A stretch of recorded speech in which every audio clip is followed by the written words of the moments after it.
I ran into this last week. Here's what fixed it for me. If you need to update your address on Degiro, follow these simple steps. Step 1. Log into your account. Start by logging into your Degiro account using your credentials. Make sure you have your two-factor authentication ready if you have it enabled. Step 2. Navigate to Settings. Once logged in, go to the Settings menu.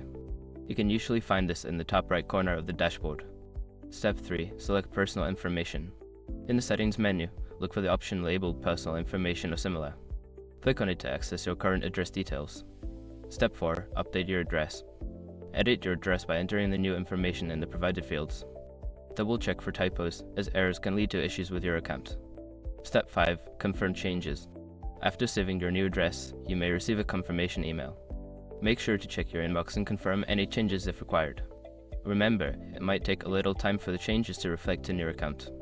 If you run into any issues, don't hesitate to reach out to Degiro's customer support. Good luck!